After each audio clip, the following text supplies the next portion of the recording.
She did not scream when they chained her. That was the first thing that made the slavers nervous. Most Omega screamed. They cried, they begged, they called out names, mothers, mates, pack leaders who were already dead or already gone. The sound was so predictable that the traders had stopped hearing it years ago, the way people who live near rivers stop hearing water. But this one, number 41 on the evening ledger, female, estimated age 23, no claim pack affiliation, no identifying marks beyond a thin scar that ran from her left collarbone down to her ribs in a straight, deliberate line. This one stood in the processing hall and looked at the map on the wall. Not at the slavers. Not at the other captives. At the map. Her name was Lena. She did not say it aloud.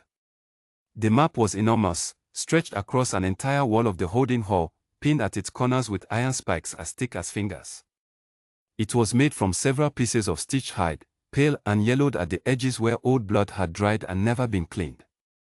Someone had drawn the territories in dark ink, and then someone else, at a different time, with a different hand, had made corrections in red. There were a lot of corrections. The red lines cut through older ones, routed rivers, renamed territories, moved borders to places they had never naturally stood. Lena studied those red corrections the way a student studies a test she was not supposed to see beforehand. She had 3 hours in the processing hall before the evening auction. She used all of them. The guard on the east side, a heavy-set man named Cole who chewed the same piece of dried bark all evening and never offered anyone else a piece, noticed her looking and told her to face the wall. She faced the wall. She kept looking at the map in her memory, filling in the parts she had already memorized so she did not lose them while her eyes were pointed away. The chain roads ran northeast, through the neutral corridor that every pack leader she had ever heard of believed was protected.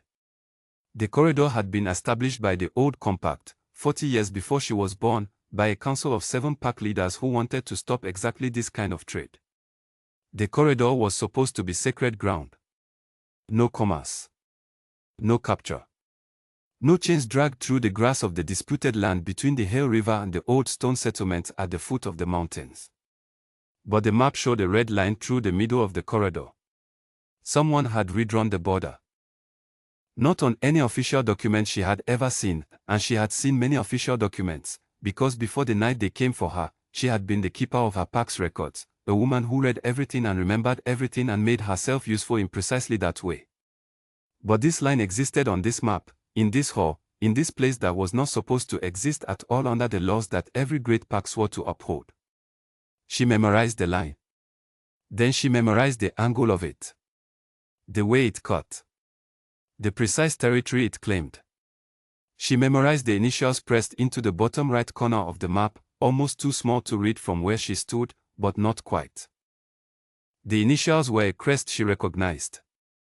She was still thinking about those initials when they called her number for the auction.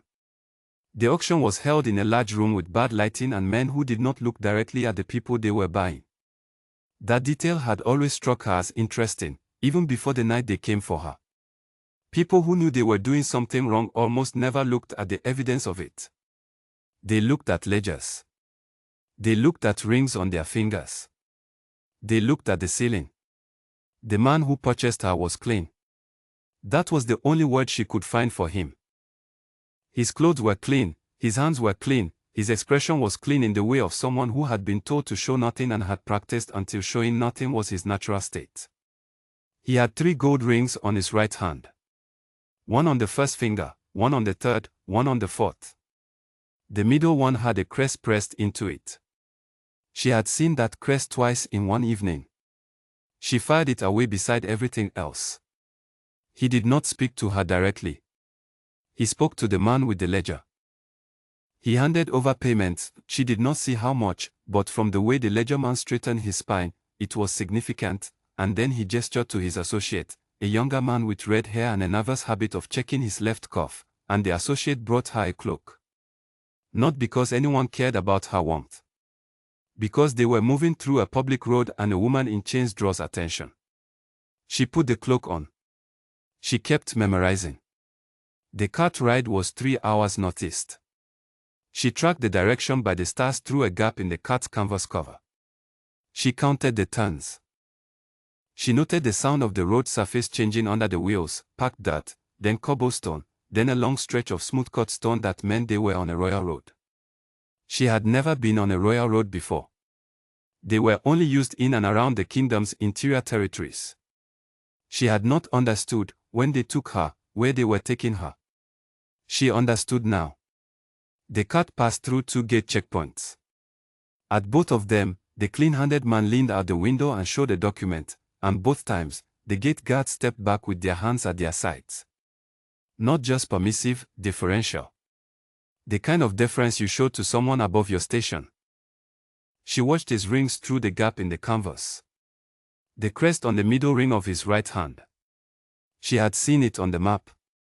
She had seen it on the official park territory charts that her park leader kept in the archive room, the ones that came with royal seals from the King's Administrative Council.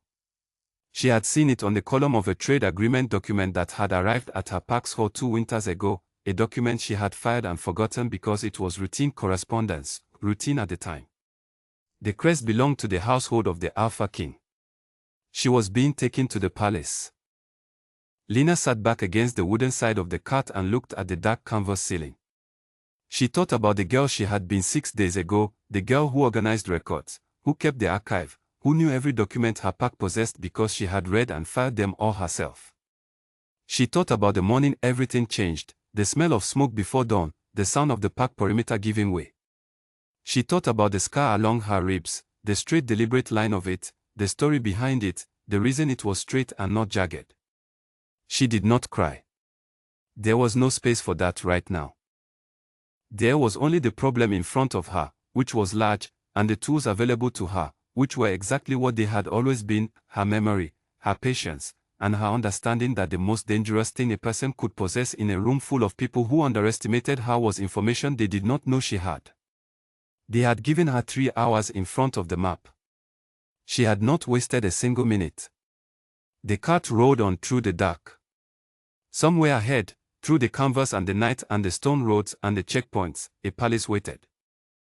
Inside it, a king she had never met sat at the center of a crest she had now seen twice tonight, connected to a map she had memorized, connected to a red borderline that should not exist under any law she had ever read. She was going to find out what that line meant. She was going to find out what he knew. She pulled the cloak tighter and watched the stars through the gap in the canvas and tracked the direction of travel and thought about the initials in the corner of the map and what they meant and who would have authorized the correction and under what document, and whether that document was somewhere inside the palace, and whether the palace had an archive, and whether there was any chance at all that a woman who had just been purchased and transported like cargo would be assigned to work near that archive. It was, she knew, not a large chance. She began planning for it anyway. When the cart stopped and the canvas was pulled back and the cool night air came in, and the clean-handed man with the ring stood at the edge of the courtyard in the glow of a dozen lanterns and said nothing while his red-haired associate helped her down with more courtesy than the evening had led her to expect, she stepped onto the smooth palace stones and looked up. The walls were high. The lanterns were bright. There were guards on every parapet she could see. She counted them. The red-haired associate told her his name was Owen. He told her she would be given a room, a change of clothes, and a place in the morning assignment queue. He told her she was not to wonder. He said it without cruelty, which she found more unsettling than if he had said it with it. She said nothing. She counted 6 exit points from the courtyard. She followed Owen through the main door and into the corridor beyond, and as she walked, she looked at everything with the same careful, quiet attention she had given the map on the wall of the holding hall. The palace was old. The floors told her which sections had been built first by the way the stone settled at different depths. The walls in the east corridor were slightly darker than the walls in the entrance hall, which meant a different quarry, a different century. The archive, if this palace had one, would be in the older section. The older section was east. Owen led her west. She noted this. She noted everything. She walked through the corridor of the Alpha King's palace in a cloak that was not hers, with a scar on her ribs and a name she was keeping to herself, and she memorized the floor plan the same way she had memorized the map, not because she knew yet what she would do with it, but because she had learned a long time ago that the people who survived difficult places were not the strongest ones or the loudest ones. They were the ones who paid attention. She paid attention. She always had. The room they gave her was small, clean, and had a lock on the outside. She had expected the lock. What she had not expected was the window, narrow, yes, and set high in the wall, but real glass, not boards, and it faced east. In the morning, if the sun was right, she would be able to see the older section of the palace. She filed this away with everything else and sat on the edge of the bed and did not sleep for a very long time. In the morning, she was assigned to the archive. She did not show surprise. She did not show anything. She simply followed the woman who came to collect her, a brisk, older woman named Martha who walked like someone permanently running late and spoke like someone permanently behind on paperwork, through the west corridor, across the central courtyard where she counted guards again out of habit, and into the east section of the palace, where the floors were 2 inches lower than the rest of the building and the walls smelled of old paper and lamp oil. The archive was 3 large rooms connected by a narrow doorway. The outermost room held the recent records, the last decade of trade agreements, territorial correspondence, census documents, and the kind of administrative records that any kingdom staff generated simply by existing. The middle room held older material, organized by territory and date. The inner room, which had a second lock on it, she noticed, the only room in the archive with 2 locks, held the historical records. The original compact documents. The founding agreements between the great parks. Martha showed her the outermost room and told her she would be assisting the head archivist, a man named Edmund, with the organization of the correspondence files. Edmund was small, thin, and approximately 100 years old, or so it seemed to Lena. He had the cautious energy of a man who had survived many different administrations by making himself very useful and very quiet. He wore the same grey vest every day. He did not ask her questions. He gave her tasks and she did them, and when she did them well he gave her more. She did them very well. Within a week, Edmund trusted her with the middle room. She did not rush. She did not search. She simply organized, and while she organized, she read, and while she read, she learned the shape of the kingdom's official record, what it claimed, what it admitted, and what it notably left out. What it left out was interesting. The neutral corridor appeared in many documents. It was referenced in trade agreements, in park boundary confirmations, in the old compact itself, which she handled with careful hands on a morning when Edmund was across the courtyard at a council briefing and she had the archive to herself. The compact was clear. The corridor was protected. No commercial activity of any kind was to be conducted within its boundaries. The signatories included 7 park leaders, 3 territorial governors, and 1 king, not this king, the one before him, and the one before that. But beginning about 12 years ago, the references to the corridor changed. Not in the main documents. Those stayed the same language, the same protections, the same formal declarations that the corridor was sacred ground under the oldest laws. But in the supplementary files, the administrative attachments, the small secondary documents that most archivists would consider routine and therefore boring. There were amendments. Not dramatic amendments. Not declarations of anything. Just small adjustments, filed quietly under agricultural surveys and routine territorial maintenance records, that shifted the language around the corridor's boundaries in ways that were technically minor and practically significant. Language that narrowed the definition of commerce. Language that reframed what the old compact had called protected movement. Language that, read carefully, didn't erase the corridor's protections but rather created a separate category of activity that technically fell outside them. She read these documents 3 times each. Then she read them again. She was not a lawyer. But she had been an archivist, and an archivist's job was to understand not just what a document said but what it was doing, why it had been written, what gap it had been written to fill, and who had signed it. The amendments were signed by an administrative council subcommittee. 7 members. None of them were park leaders. None of them were governors.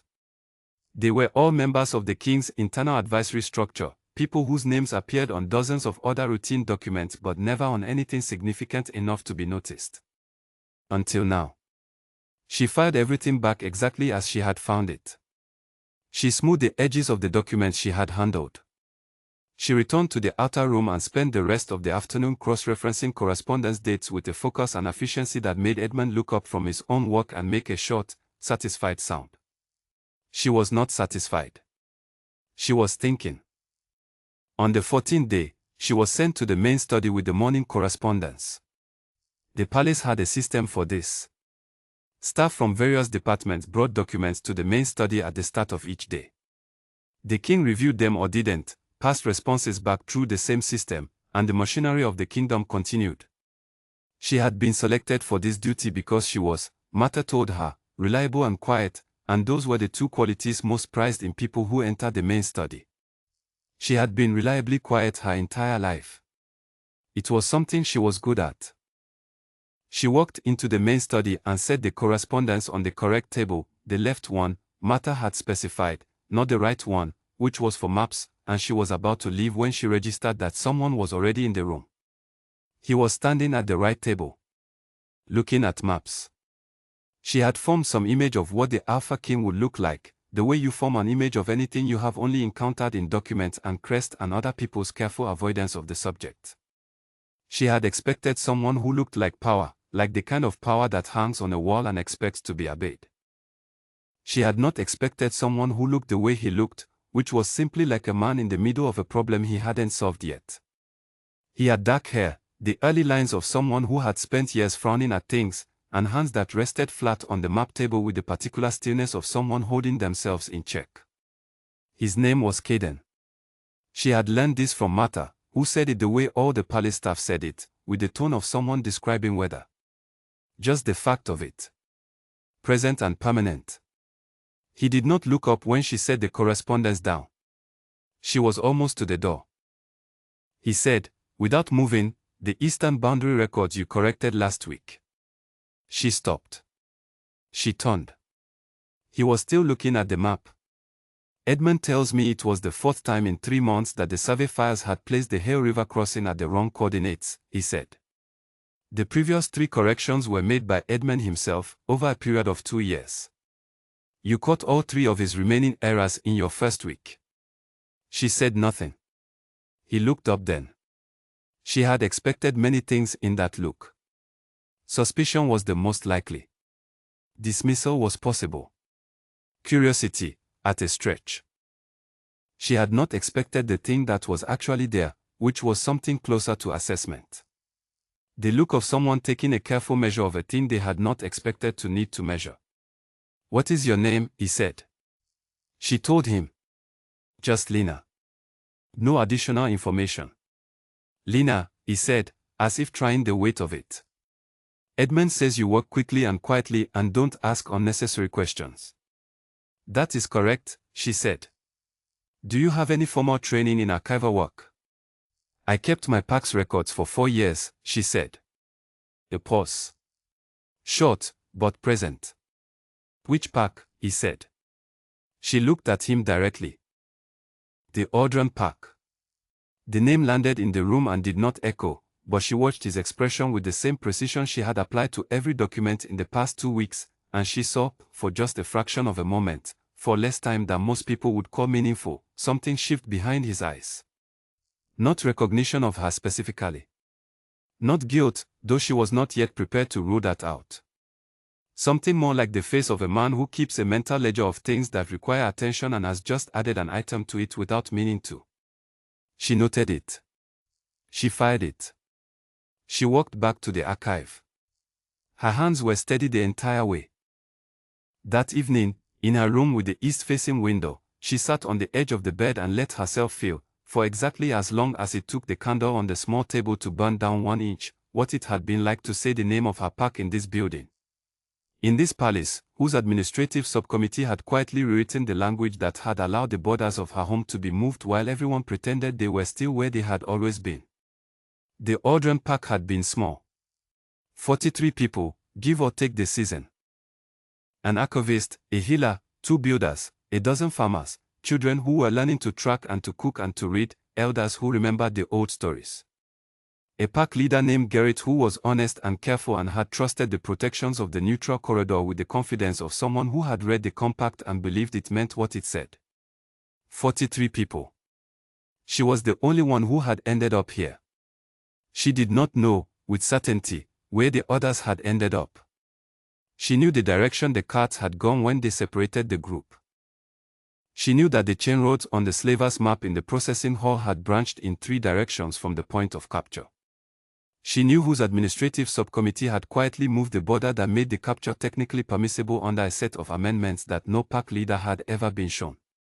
She knew whose crest was on the ring of the man who had purchased her. The candle burned down another inch. She let herself be angry. Genuinely, completely angry, the kind she usually kept folded away because it was too large for the space available to it. She let it fill the room. She let it be what it was. Then she folded it back up. She had more work to do in the morning. She needed to be useful and quiet and reliable, the 3 qualities that would keep her near the archive, near the documents, and near the truth of what had been done and who had known and how far up it went. She still did not know if the king himself knew. That was the question she was working toward. She was going to need more time, more access, and considerably more patience than the anger in her chest currently wanted to allow her. She blew out the candle and lay down in the dark and thought about the map on the wall of the processing hall and the red line through the middle of the neutral corridor and the initials in the corner, and she thought about a man standing at a map table with his hands flat and still, and the way something had shifted in his expression when she said a name. She needed to know what that shift had meant. She fell asleep thinking about it, which was better than the alternative. The alternative was thinking about 43 people and 3 branching roads. She was not ready for that yet. She was storing it for later. Later, she had found, always came. The thing about working in an archive was that you became invisible by becoming necessary. Lena understood this from her first week, confirmed it by the second, and by the 4th week had made herself so essential to the functioning of the correspondence system that Martha had stopped assigning anyone else to the morning study delivery. It was Lena's task now. Every morning. The left table, the correspondence, and whatever small additional detail Edmund needed relayed from the archivist log, a footnote correction, a date verification, a reference pulled from the historical files. Every morning, the man at the map table. He was not always there. Some mornings she set down the correspondence on the left table and the room was empty and she left before anyone arrived. But 2 or 3 mornings a week, Caden was at the map table when she came in. He was always already working. She had the impression he had been there for hours before she arrived. They had short conversations. This was unusual. She knew from Martha, and from Owen, and from the careful silence of every other palace staff member whenever the subject came near the king, that Caden was not known for conversation. He was known for decisions, quick, final, occasionally difficult decisions that his advisor spent considerable energy trying to predict and adjust to. He was known for working early and late. He was not known for talking to the archive staff. He talked to her. Not about anything large, at first. A question about a reference she had cited in a correction note. A comment about an inconsistency in the Eastern Survey files that he had noticed independently. Once, and this was the one that made her stand slightly more carefully in the doorway, a question about what methodology she used for cross-referencing territorial boundary documents against census records, because, he said, Edmund had apparently been doing it in a way that created small but compounding errors. She explained her method. He listened with the attention of someone who was not just being polite. "That is cleaner," he said. "Thank you," she said. She went back to the archive and stood at the filing shelf and thought about the fact that the king of this territory, the man whose household crest appeared on the ring of the man who had bought her at auction, had just complimented her archival methodology, and she felt absolutely nothing useful about it, which was the only appropriate response. What she felt, and what she did not examine too closely, was the slow building pressure of a question she had not yet answered. On the 32nd day, she found the folder. It was misfired, which was the first thing that made her stop. She was working through a batch of agricultural surveys from 12 years ago, dry, routine material that Edmund had asked her to reorganize by district rather than by year, and she found a folder slipped between 2 surveys of the Eastern Grain District that had no agricultural content whatsoever. The label on the folder said Boundary Maintenance Assessment, Eastern Corridor, Internal. She did not open it right away. She set it on the sorting table. She continued organizing the surveys around it. She finished the batch she was working on and placed the folders in their correct order on the shelf, and then she went back to the sorting table and sat down and opened the folder. It was 11 pages long. She read it once, quickly, for the shape of it. Then she read it again, slowly, for the details. Then she sat for a while with her hands flat on the table, not unlike the way she had seen Caden stand at his map table. She noticed, and pushed the observation aside, and thought about what she had read. The document was an internal assessment, prepared by the administrative subcommittee 12 years ago. It was a legal opinion, written in the careful, narrow language of someone who had been asked to find a path through an existing law and had found one. It argued that the neutral corridor protections, as written in the old compact, applied to the physical land of the corridor, not to the administrative designation of which territory that land fell within. And if the administrative designation could be changed, the legal opinion argued, then the physical protections moved with the new designation, which meant that land which had once been corridor could, through a simple administrative reclassification, become territory. Ordinary, commercial, buy and sell territory. The opinion was signed by the 7 subcommittee members. At the bottom, below the signatures, there was a line for approval. A single signature line. Above it, in small print, it said, "Reviewed and acknowledged." The line was signed. She had seen that signature on other documents in the archive. She knew whose signature it was. She put the folder back where she had found it. Exactly where she had found it, between the 2 Eastern grain surveys, misfiled under agricultural records where no one would look for it unless they were reorganizing the agricultural surveys by district rather than by year, which was a task that Edmund had apparently never gotten around to in 12 years, which was why the folder had sat undisturbed, misfiled and unremarkable, for all of that time. She walked back to the small room that had been assigned to her for lunch and ate the bread and dried fruit that the kitchen sent up, and chewed it slowly, and thought about the signature line. Reviewed and acknowledged. Not approved. Not authorized. Reviewed and acknowledged, which was the kind of language someone used when they wanted to have seen a thing without having officially done anything about it. She thought about what kind of man used that kind of language. Whether it was the language of someone who had crafted a crime carefully, with full awareness of every detail, or the language of someone who had been shown a document by people he trusted and had signed the acknowledgement line because that was what you did with acknowledgement lines. She did not know. She needed to know. That afternoon, she went back to the archive and pulled a set of correspondence files from the same 12-year period, specifically the letters between the Administrative Council and the King's office. She was not supposed to access this without Edmund's authorization. She authorized herself. She read for 2 hours. What she found, in letters that were dry and formal and completely unremarkable on their surface, was a pattern. Caden had been 22 when the legal opinion was drafted and the acknowledgement line was signed. He had been king for less than a year at that point, young, new to the role, surrounded by advisors who had served his father and who knew the machinery of the territory far better than he did. The correspondence from that period showed a young king asking questions about administrative processes and receiving answers that were thorough and confident and, she now understood, carefully curated. The subcommittee that had written the legal opinion was chaired by a man whose name appeared in more letters than anyone else during that period. She did not recognize his name from the current palace records. She spent 20 minutes tracking him through the files. He had retired from the advisory council 8 years ago. She found a note in Caden's own handwriting, tucked into a letter file, a brief annotation in the margin of a council report that said 3 things had to be better, with a list beneath it: the Eastern Survey process, the boundary documentation system, and the subcommittee oversight structure.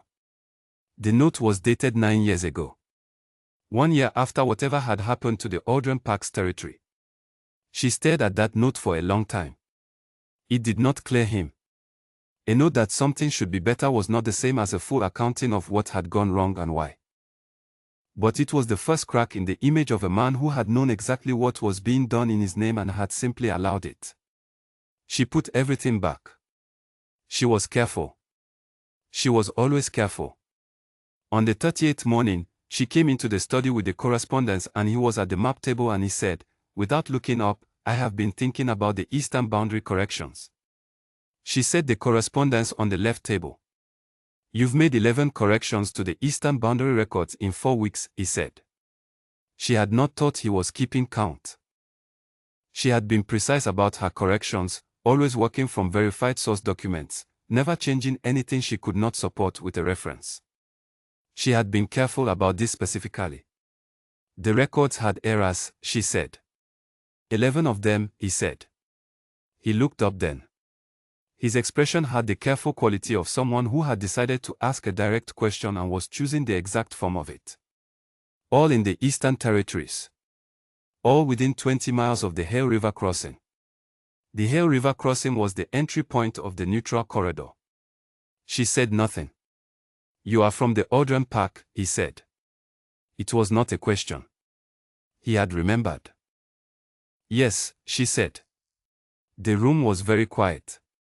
A fire was going in the east wall.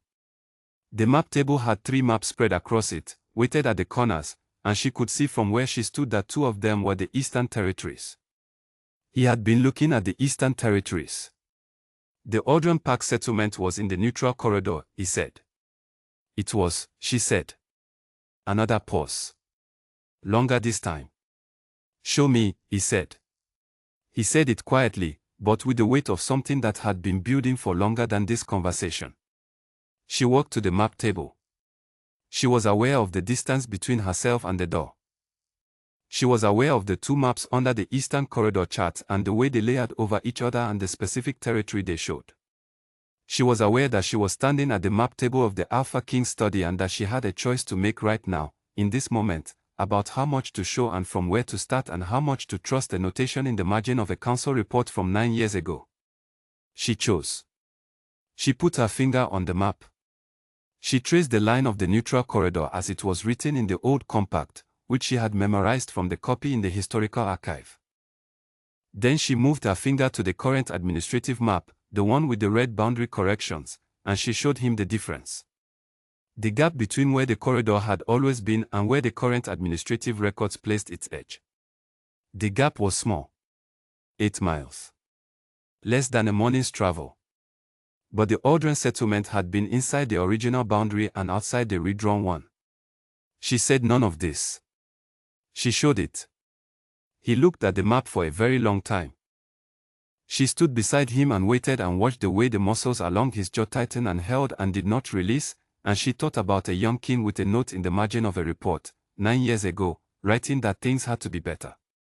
She thought about 43 people and 3 roads going in 3 directions. She thought about a misfired folder sitting between 2 agricultural surveys. When was this correction made? He said. His voice was level.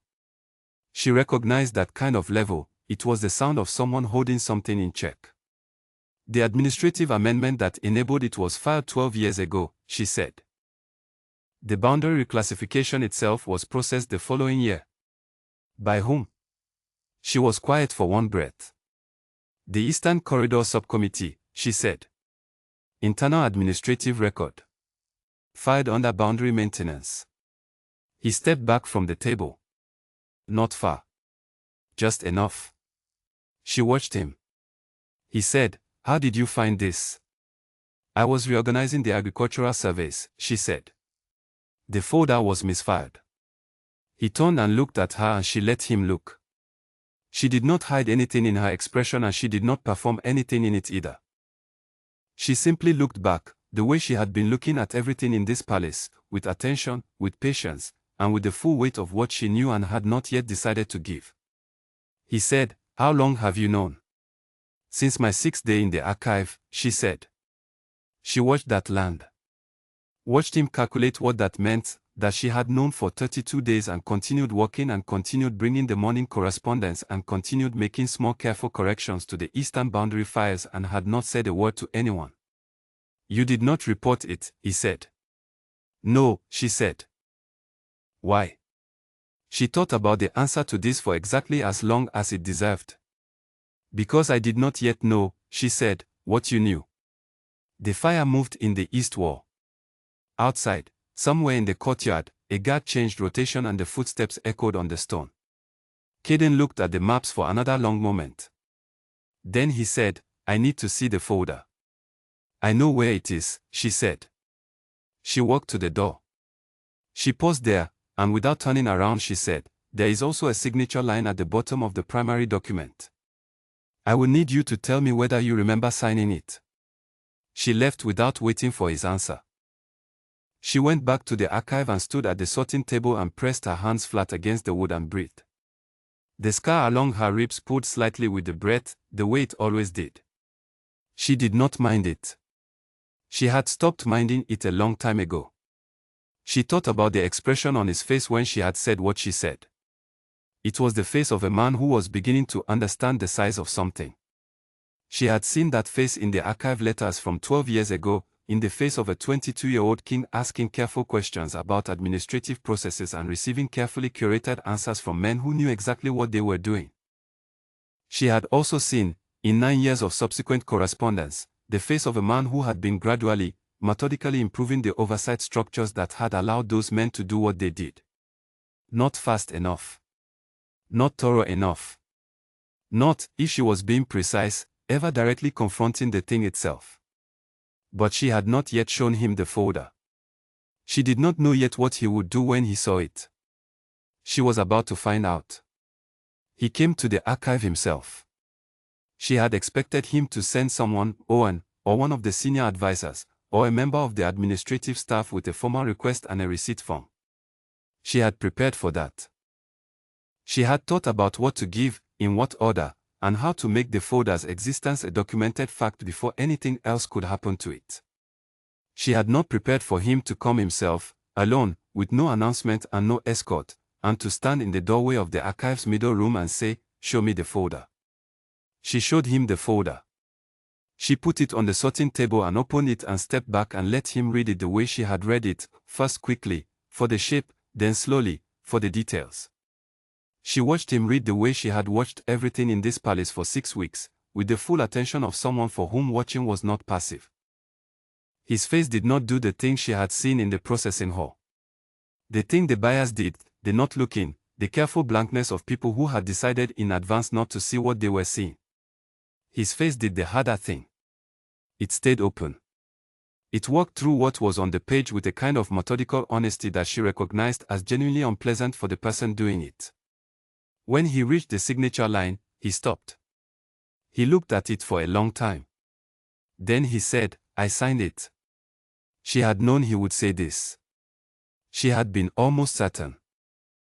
But there was a difference between almost certain and the actual moment of it, and she felt the difference as something that moved through her chest without a clean name. "Do you remember it?" she said. He looked up. His expression had not changed, but something in the quality of his stillness had. "I remember signing a great many administrative documents in my first year," he said. "I was 22. I had been keen for 11 months. My advisory council handled the preparation and summary of documents. I signed what they recommended I sign." She said nothing. "That is not a defense," he said. "I am telling you what happened." "I understand the difference," she said. He looked at her then with the same careful attention she had seen in the study on the morning he had asked about her archival method, the look of someone reassessing. She was not sure what he was reassessing. She held his gaze and waited. "You said you've known about this folder for 32 days, he said. "Yes." "During which time you continued working in the archive?" "Yes."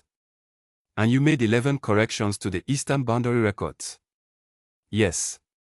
"Without reporting what you found?" She put her hands flat on the edge of the sorting table.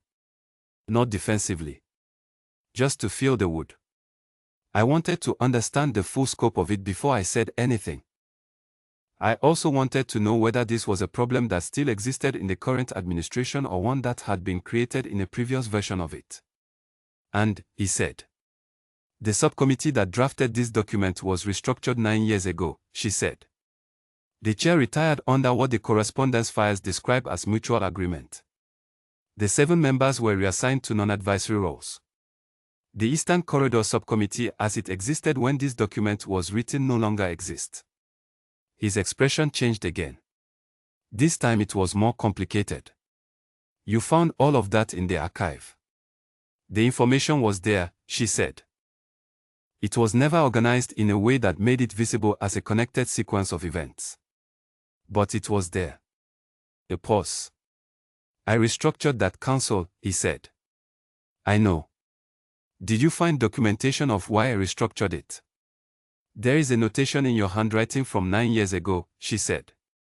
In the margin of a council report. 3 items that needed to be addressed. One of them was subcommittee oversight. He was quiet for a moment. I found a discrepancy, he said slowly, as if choosing each word deliberately. In the land classification records.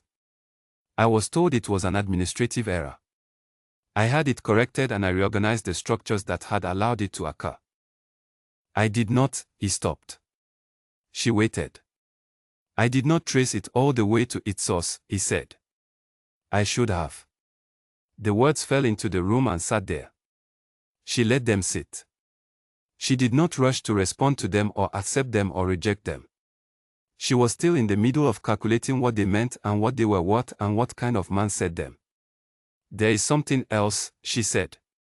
She went to the file where she had been keeping her own notes, not a formal file, just a folded set of papers in the back of the sorting table drawer, written in her left hand, the hand that wrote differently. She pulled them out and put them on the table beside the folder. She had been building a record. For 6 weeks, quietly and carefully, she had been assembling a parallel account of every document she had found that touched the question of the corridor's reclassification. Every amendment. Every subcommittee meeting record. Every correspondence that referenced the eastern boundary in the years surrounding the administrative change. She had cross-referenced them against the census records for the territories affected and against the chain road documentation she had memorized from the slavers' map in the processing hall. She had done the calculation that the archive's official records had never done, because no one had ever asked the archive to do it. She put the calculation in front of him. The chain roads that ran through the reclassified corridor territory had been in operation, according to her count and the documentation available, for at minimum 11 years. The census data for the territories adjacent to the corridor showed population movement consistent with the forced relocation of approximately 9 to 14 small park settlements in that period.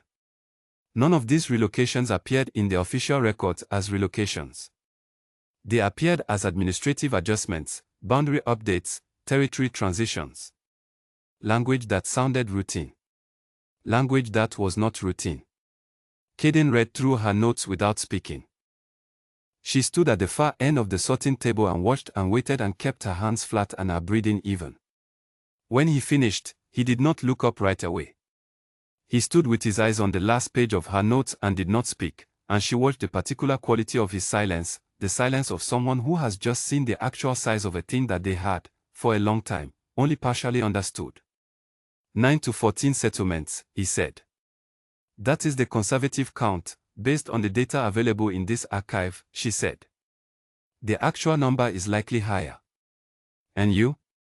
His voice was careful. The Audran Park. We were one of them, she said. He looked up. She held his gaze. She did not look away and she did not soften anything in her expression. She let him see exactly what she was, a woman who had memorized a map in a processing hall and spent 6 weeks in his archive and built a case from the documents his own administration kept, using the skills she had developed in a life that had been interrupted by a border that should not have moved. Where were the others taken, he said. I do not know with certainty, she said. The chain roads on the map I memorized branched in 3 directions from the capture point. The eastern branch ends at 2 markets, one of which I recognize from the correspondence files as a location that has been referenced in trade complaints submitted to the territorial governor in the last decade. The complaints were filed. Nothing came of them. He put his hand flat on her notes. Not covering them. Just resting there, the same way she had seen him stand at the map table. Like a man holding himself in check through the simple act of physical contact with something solid. She watched his hand. She watched the rings on it, 3 on the right hand. The middle one with the crest she had first seen on the ring of the clean-handed man in the processing hall. He followed her gaze. He looked at the ring. He said, very quietly, Owen was my buyer's agent. He was authorized to acquire staff through licensed channels. The channels were not licensed, she said. The licensing depended on the corridor reclassification, which these documents made legal, which you signed. She said it flat. Not as an accusation, though it was one. As a fact, because it was one. He did not flinch from it. That, she thought, was worth something. She was still deciding exactly what. I want to know everything you have found, he said. All of it. The complete picture, in the order that makes the most sense to show it. I want the folder, your notes, and every supporting document you can identify. And I want to know, before anything else, whether there is anyone currently in this palace or on this council who was part of the subcommittee that drafted this document. She had already checked this. Of course she had. One, she said. A senior advisor named Duncan. He was the fourth signatory. He has been in his current role for 6 years. Caden looked at her steadily. When I walk out of this room, he said, Duncan will be removed from his position before the end of the day. I need you to understand that I am telling you this not to perform a response for you, but because you will need to know it in order to understand what comes next, and what comes next will require your help. She said nothing. That is, if you are willing to give it, he said. She thought about 43 people. She thought about 3 roads. She thought about a misfiled folder and 11 corrections and the careful left-hand writing on the folded papers that were now spread on the sorting table between them. She thought about the questions she had been asking for 6 weeks. She thought about reviewed and acknowledged and what kind of man used that language and what kind of man came alone to an archive and read a document and said I sign it without making it anything other than exactly what it was. She had not answered her question yet. Not completely. A man who came to the archive himself and read the document was not the same as a man who understood the full shape of what had been done. And a man who understood the full shape of it was not the same as a man who did something about it. She was still in the middle of the sequence. But she had the first 2. Tell me what you need from me, she said. He told her. It was more than she had expected, and she had expected something significant. He wanted a complete reconstruction, not just the folder and her notes but a full archival account of every document connected to the corridor reclassification, organized in the order that showed how each piece had enabled the next. He wanted it documented in a way that an outside counsel could use as evidence. He wanted the chain road data mapped against the census anomalies. He wanted, he said, to be able to show it to someone who had not been living inside this palace, who could look at the full account and tell him how much he had not seen and whether anyone else currently in the administration had been looking at it. He wanted, in other words, exactly what she had been building. She looked at the folded papers on the sorting table. I have most of it already, she said. He was quiet for a moment. I know, he said. She looked at him. Edmund told me you were the most thorough archivist he had seen in 30 years, he said. He told me this 3 weeks ago. I asked him what you were working on and he said you were reorganizing the agricultural service. I was, she said. I was also doing this. I know, he said again. That is why I came myself. She thought about this. About what it meant. About the calculation it represented. You trusted Edmund's assessment, she said. I trust people who are precise and quiet and do not need to announce what they are doing, he said. In my experience, those are the people who are actually doing something. She fired this. She fired all of it. She was always filing things. I will have the full account ready in 3 days, she said. I will need unrestricted access to the historical archive. He looked at her. You will have it, he said. You will also have, he paused, choosing the next words with visible care, the option to ask any question you want answered. About anything in this administration. I want you to have that option before you decide how much to give me. She looked at him for a long moment. The fire was going in the outer room, audible through the door. The archive smelled of paper and oil. Her notes were spread on the table between them. There will be more than 3 days of questions, she said. I know, he said. He left. She stood at the sorting table in the quiet of the archive and looked at her notes and thought about the expression on his face when he had read the last page of them.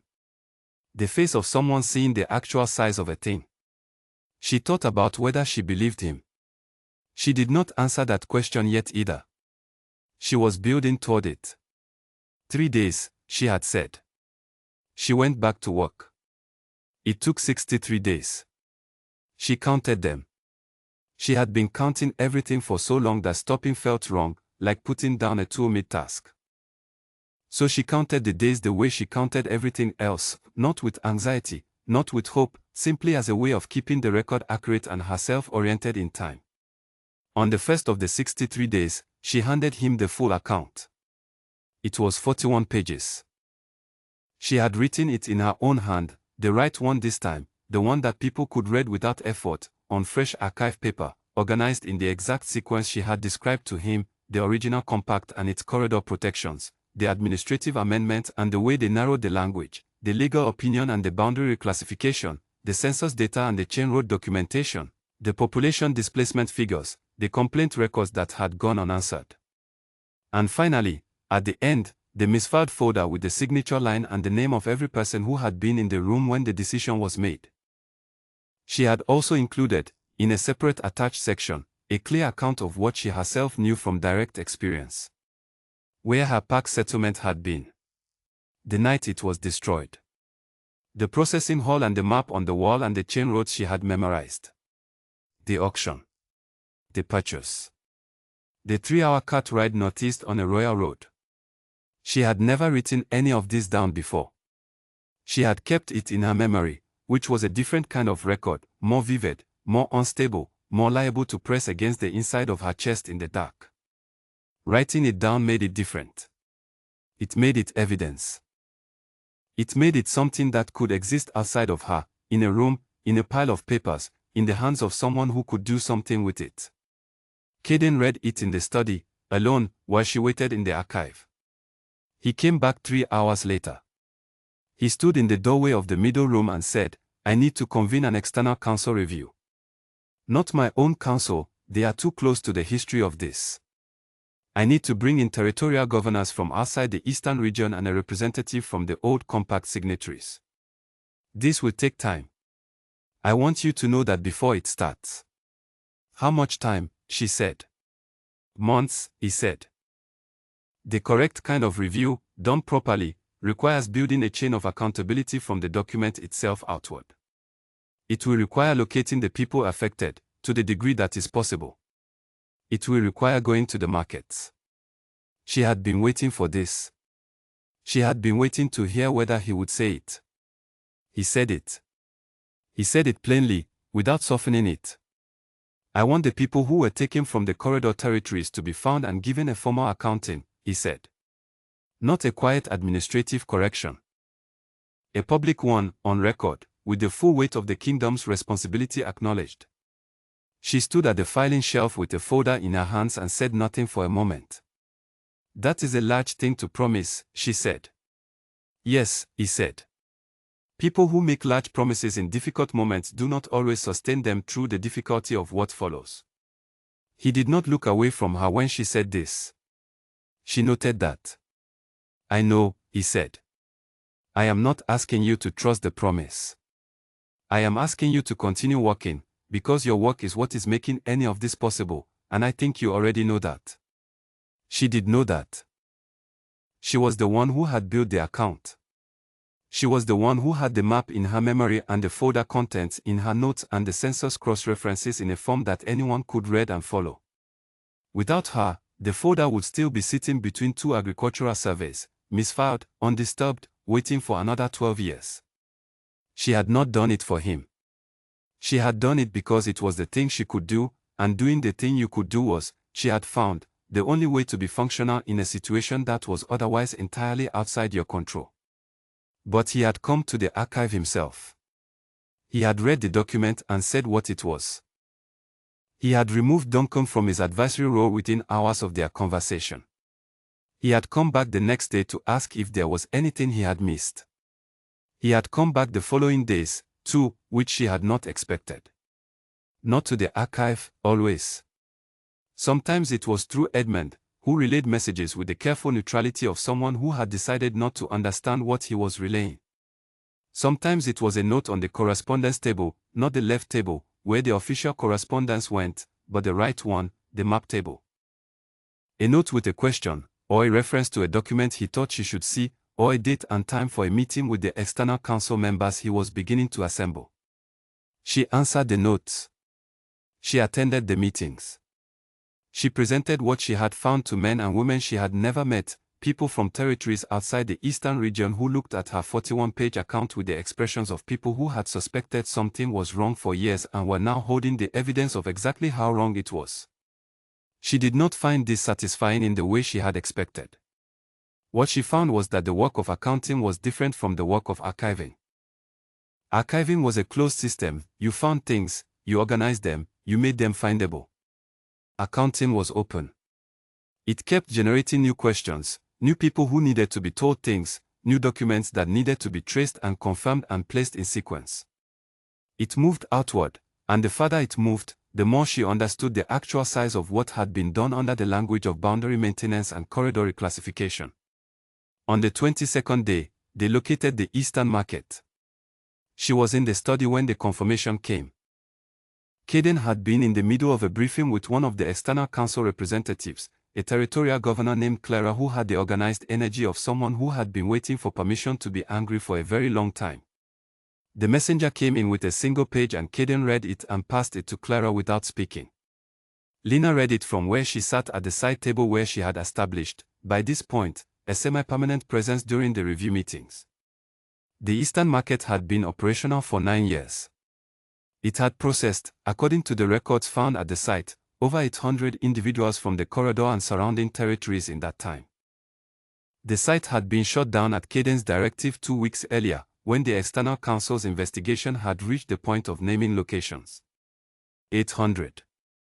She had known the number was large. The census data had told her it was large. 43 people from her own pack was a small fraction of a large number, which meant the number was large, which meant 43 was a small fraction.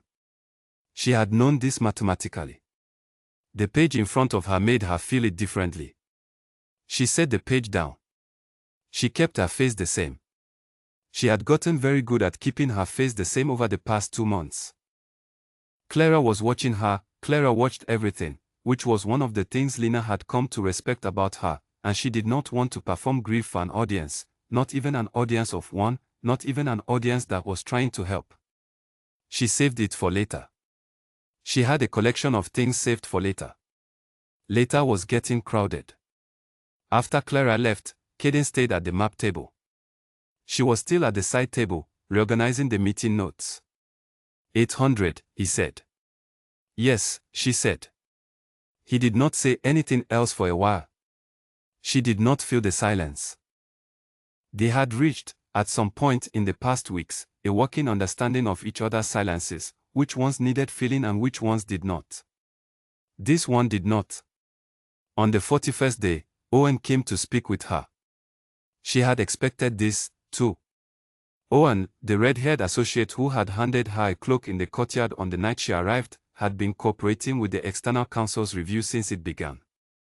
He had provided a full account of every transaction he had been authorized to conduct on behalf of the palace household in the past 3 years, and the council was working through them. He had not, as far as she could determine, understood the full nature of what he was participating in. He had believed, he said, that he was operating through licensed channels. She did not decide for certain whether she believed him. She put it in the column of things she could not yet verify. He came to the archive and stood in the doorway and said he was sorry. She looked at him. He was not the man who had destroyed her park settlement. He was not the man who had moved the border. He was not the man who had signed the acknowledgement line. He was a man who had gone to a market and handed someone a cloak because he had been told to acquire stuff through channels he had not examined. I know, she said. It was not forgiveness. It was an acknowledgement, the same way she always tried to be precise in her acknowledgements. She knew. What he did with that was his to carry. He nodded and left. On the 58th day, she found something in the archive that she had not been looking for. It was buried in a file of correspondence from 12 years ago, from a pack leader named Garrett, addressed to the King's Advisory Council. She held the paper and read it twice and then sat down at the sorting table. Garrett had written a formal complaint. A detailed, careful, legally referenced complaint about evidence of unauthorized border activity in the neutral corridor. He had attached documentation. He had cited the old compact. He had requested a council review. The letter was stamped received. Filed. Archived. There was no record of a response. She sat at the sorting table for a very long time. Garrett had known. He had seen it coming. He had done the thing she would have done. He had gathered the information and organized it and sent it through the proper channels, because he had believed the proper channels existed for a reason. He had not been wrong about that. He had been wrong about whether anyone was watching those channels. Whether anyone on the other side of them was the kind of person who would open the letter rather than file it. She thought about him. She had thought about him every day since the night the settlement was taken. She thought about him differently now, not as a loss, exactly, or not only as a loss, but as a man who had tried to do the right thing in the right way and had been failed by a system that was supposed to catch exactly what he was reporting. She put the letter back carefully. She made a note of its location and its contents and added it to the external counsel's document record. Then she went to the study. She had not gone to the study uninvited before. She had always waited for the note, the meeting invitation, the request through Edmund. She was aware that she was changing the pattern. She went anyway. Caden was at the map table. He looked up when she came in without announcing herself, and whatever he saw in her expression made him set down what he was holding. She told him about Garrett's letter. She told him what was in it, what it had asked for, and what had happened to it. She told him all of this in a level voice, because she had saved what she needed to save for later, and right now was not later, right now was work, and there was still work to do. He listened. When she was done, he said, "I want to find them." He meant Garrett and the others. She knew that was what he meant. The people from the corridor settlement who can be located, I want them found. And I want the letter to be part of the official record of the review. I want it acknowledged that a complaint was received and ignored. I want that acknowledged specifically. She nodded. He said, "Are you all right?" She looked at him. The question was direct and undecorated, which was the kind of question she had come to expect from him, and she stood for a moment with it and thought about whether to answer it in kind. "No," she said. But that is not new. He did not tell her things would be fine. He did not say anything that required her to manage his discomfort with the truth she had given him. He simply nodded, and she went back to the archive, and on the 59th day she kept working, and the 60th, and the 61st and 62nd. On the 63rd day, he sent for her with a note on the right table. She came to the study. He was standing at the map table, but the maps had been moved. There was only one thing on the table. The folder. The original document, with the legal opinion and the boundary amendment and the signature line. The one she had found between the agricultural surveys.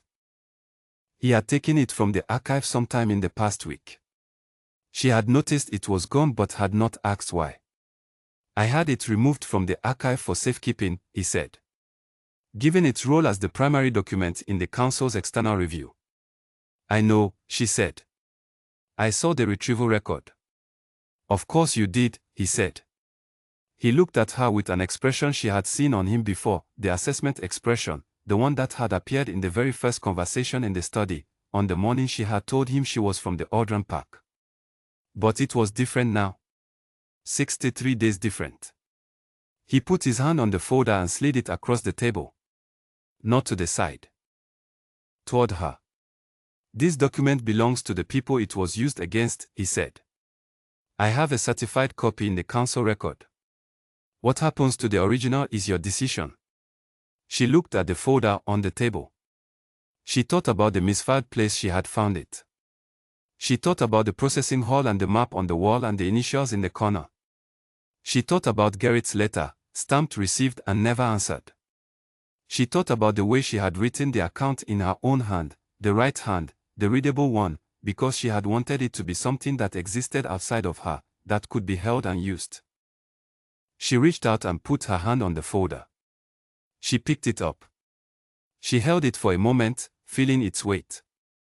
Then she set it down again on the table, beside her, on the side where her notes were, the working side, the side where documents went when they were being used rather than stored. Kaden, watch this. There are still 23 settlements unaccounted for in the census data, she said. The second market, the one on the western branch of the chain road, has not yet been located. I know, he said. Clara thinks she has a lead on it from the trade complaint records, she said. I want to go with her. He was quiet for a moment. Not the weighing kind of quiet, she knew that one well by now. This was a different kind. The kind that was deciding whether to say something and how to say it. You can go, he said. And if you find what I think you will find, I want the documentation handled by someone I trust to do it correctly. That is the only reason you are sending me, she said. He met her eyes directly. No, he said. It is not. She thought about this. She thought about 63 days of notes on the right table and the folder and the way he had come to the archive himself and the way he had said I signed it without looking for an exit from the sentence. She thought about the question she had been asking since the first morning in the study. The question she had not fully answered. She was not finished answering it. She was not sure she would ever be finished. Some questions were not the kind that resolved cleanly, they were the kind that you kept inside you like the scar along your ribs, present and pulled out with every breath, part of the structure of how you moved through the world. But she was closer than she had been. I will need the Western Chain Road data from the archive, she said. And the census anomaly file I put together in the second week. Edmund will have them ready in the morning, he said. She nodded. She picked up her working notes from the side of the table. She looked at the folder for a moment, still sitting where she had set it down. She left it there. She walked to the door and paused, the way she had paused in the archive on the night she had told him there was a signature line. Kaden, she said. He looked up. When I come back, she said, I want to look at the full compact documentation. All of it. The founding agreements, the original corridor designations, the 7 pack leaders' correspondence. Not for the review. For the record. Why, he said. Because someone needs to rebuild what it was supposed to be, she said. And I want to understand what it was, first. She left before he responded. In the corridor, she walked through the palace with the working notes in her hands and her steps on the smooth stone floor and the scar along her ribs pulling slightly with each breath, the way it always did, the way she had stopped minding long ago because it was simply part of the structure of how she moved now. She had the folder in her memory the way she had always kept the most important things, not in her hands, where they could be taken, but in the place that was entirely hers. She had the map memorized. She had the initials, the borderline, the chain roads, the census numbers, the letter with received stamped on it, the signature line with its careful language. She had all of it. And she had the road going west, where 23 settlements were still unaccounted for, and a second market that had not yet been found, and the continuing work of a record that was not finished. She was not finished either. She kept walking.